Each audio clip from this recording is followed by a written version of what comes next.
Hello friends, welcome to radiant competition classes. मैं आज आप लोगों के समक्ष अग्निपथ योजना के बारे में विस्तार से बताने वाला हूं। आखिर ये योजना क्या है, योग्यता क्या है, वेतन क्या है, सेवा निधि क्या है। पहले यहाँ पे देख लीजिएगा, आवेदक की उम्र 17.5 से 21 साल के बीच होनी चाहिए। 10वीं से 11वीं ये 12वीं पास होना चाहिए। वेतन पहले साल करीब 4.76 यानी 4,76,000 का पैकेज, चौथे साल तक यह बढ़कर 6,92,000 का हो जाएगा। सेवानिधि वेतन का 30% अग्निवीर कॉर्प्स फंड में जाएगा। इतनी ही रकम सरकार देगी। सेवा काल पूरा होने पर 11,71,000 रुपये अग्निवीर को मिलेंगे। देखिएगा दोस्तों, ये बहुत ही महत्वपूर्ण योजना है। आप जरूर इस पर ध्यान दीजिए। वीडियो को शुरू से अंत तक जरूर देखिए, मैं सभी बातें बता रहा हूं।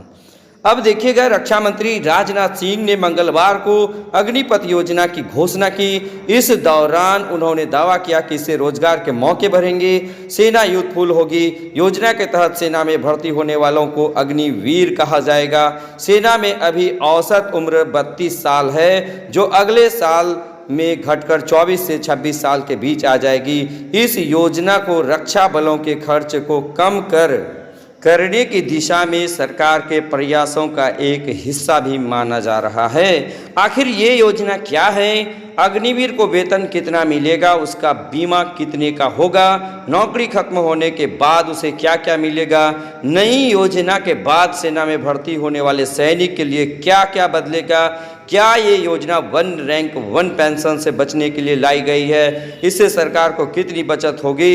इन तमाम प्रश्नों को आप जानने के लिए हमारे वीडियो में बने रहें। आगे इसके बारे में बताया जाएगा दोस्तों, एक एक चीज़ क्लियर किया जाएगा। निश्चित रूप से आप इसको समझने का एक बार प्रयास कीजिए और इसे जरूर ज्वाइन कीजिए। चलिए अब हम लोग देखते हैं योजना क्या है। अग्निपथ भर्ती योजना के तहत युवाओं को 4 साल की अवधि के लिए सेना में भर्ती कराया जाएगा और 17.5 से 21 साल के युवा लड़के और लड़कियां इसके लिए पात्र होंगे। इसके लिए 10वीं से 12वीं तक का योग्यता होना चाहिए और इसकी शुरुआत 90 दिनों के भीतर हो जाएगी। इस साल 86,000 अग्निवीरों की भर्ती की जाएगी दोस्तों, और ट्रेनिंग का समय 4 साल होगा। अब इसमें देखिएगा आगे क्या है। देखिए, योजना के बारे में जान गए। अब देखिए सेवा निधि पैकेज क्या है। यानी हर अग्निवीर को भर्ती के साल 30,000 महीने तनख्वाह मिलेंगे। इसमें से 70% यानी 21,000 रुपये उसे दिए जाएंगे। बाकी 30% यानी 9,000 रुपये अग्निवीर कॉर्प्स फंड में जमा होंगे। इस फंड में इतनी ही राशि सरकार भी डालेगी। दूसरे साल अग्निवीर की तनख्वाह बढ़कर 33,000, तीसरे साल 36,500 तथा चौथे साल 40,000 रुपये हो जाएगी दोस्तों। 4 साल में उसकी कुल बचत करीब 5,02,000 रुपये होगी। वहीं सरकार की ओर से भी इतनी ही राशि जमा की जाएगी। नौकरी पूरी होने के बाद उसे 11.71 लाख रुपये होगी। ये रकम टैक्स फ्री होगी। नेक्स्ट देखिए, सेवा के दौरान शहीद होने या दिव्यांग होने पर आर्थिक मदद का प्रावधान भी है। अगर कोई अग्निवीर देश सेवा के दौरान शहीद हो जाती है तो उसे सेवा निधि समेत 1 करोड़ से ज़्यादा की राशि ब्याज समेत दी जाएगी। इसके अलावा बची हुई नौकरी का वेतन भी दिया जाएगा। अगर कोई जवान ड्यूटी के दौरान डिसेबल यानी दिव्यांग हो जाता है तो 44 लाख रुपए तक की राशि जाएगी और बची हुई नौकरी का भी वेतन दिया जाएगा। 4 साल की नौकरी के बाद युवाओं को सेवानिधि पैकेज दिया जाएगा जो 11,71,000 रुपये होगी। तो निश्चित रूप से ये बहुत ही महत्वपूर्ण योजना है। सभी युवाओं को ज्वाइन जरूर करना चाहिए दोस्तों। क्या इस योजना के बाद अभी होने वाली सेना भर्तियाँ बंद हो जाएगी? नई योजना मौजूदा खुली भर्ती की जगह ही लाई गई है। अभी जनरल ड्यूटी के अलावा clerk, store keeper, tradesman, nursing assistant जैसे पदों के लिए खुली भर्ती है। इसमें चयनित होने वाले युवा करीब 17 साल सेना में सेवाएं देते हैं। सेवा समाप्त होने के बाद इन्हें पेंशन भी मिलते हैं। अब इन पदों पर केवल 4 साल के लिए भर्ती होगी। इन अग्निवीर को कोई पेंशन नहीं मिलेगी। सेवा काल समाप्त होने के बाद उन्हें एक मुश्त राशि ही मिलेगी दोस्तों। ये बहुत ही महत्वपूर्ण है, आप जरूर देखिए। 4 साल की सेवा के बाद अग्निवीर का क्या होगा, आपके मन में चल रहा होगा तो 4 साल की सेवा के बाद 75% जवानों की सेवाएं समाप्त हो जाएंगी। अधिकतम 25% को रेगुलर कैडर में जगह मिलेगी। इसके लिए सेवा काल पूरा होने के बाद ऐच्छिक आधार पर रेगुलर कैडर के लिए आवेदन करना होगा। अब जैसे देखिएगा कि ये अग्निवीर की सेवा कितनी साल, 4 साल होगी। उसके बाद क्या करना है आप इसको एक बार अच्छी तरह से जरूर समझ लीजिए फ्रेंड्स, ठीक है।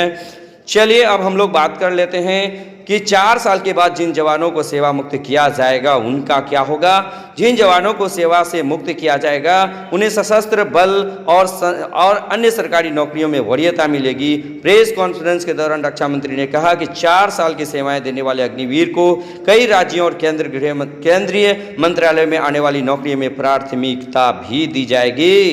तो निश्चित रूप से ये हर तरह से, हर एंगल से देखिएगा तो ये पॉजिटिव ही है, कहीं ना कहीं आप बेहतर कर पाएंगे।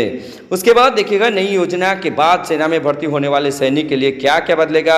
नई योजना में भर्ती की प्रक्रिया पहले की तरह रहेगी। चयनित होने के बाद 6 महीने की कठिन ट्रेनिंग होगी, इसके बाद तैनाती होगी। नई योजना में सेना में युवाओं को ज़्यादा मौके मिलेंगे। अभी सेना की औसत आयु 32 साल है। योजना लागू होने के बाद 6 से 7 साल में यह घटकर 24 से 26 साल हो जाएगी। तो ये निश्चित रूप से बदलाव है, आप इसे भी एक बार अच्छी तरह से समझ लें। अब अगले पॉइंट पे हम लोग बात कर लेते हैं, क्या 1 रैंक 1 पेंशन से बचने के लिए ये स्कीम लाई गई है। इस सवाल के जवाब में रक्षा मंत्री राजनाथ सिंह ने कहा कि इस स्कीम को संदेह की नज़र से नहीं देखना चाहिए। इस देश की राष्ट्रीय सुरक्षा व्यवस्था को सुनिश्चित करने के लिए ही यह कदम उठाया गया है। सेना में यूथफुलनेस हो, इस बात को ध्यान में रखकर यह फैसला लिया गया है। निश्चित रूप से सेना में यूथफुलनेस लाना काफ़ी जरूरी है, इसलिए सरकार के द्वारा यह कदम उठाई गई है। चलिए हम लोग अब बात कर लेते हैं अगले पॉइंट पर, इससे सरकार को कितनी बचत होगी।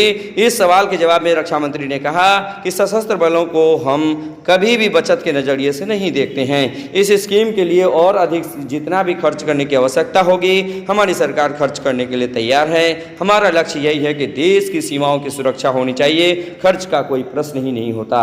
सही में यदि हमारी सेना में यूथ अगर अधिक से अधिक होगा तो निश्चित रूप से हमारा देश बिल्कुल सुरक्षित महसूस करेगा दोस्तों।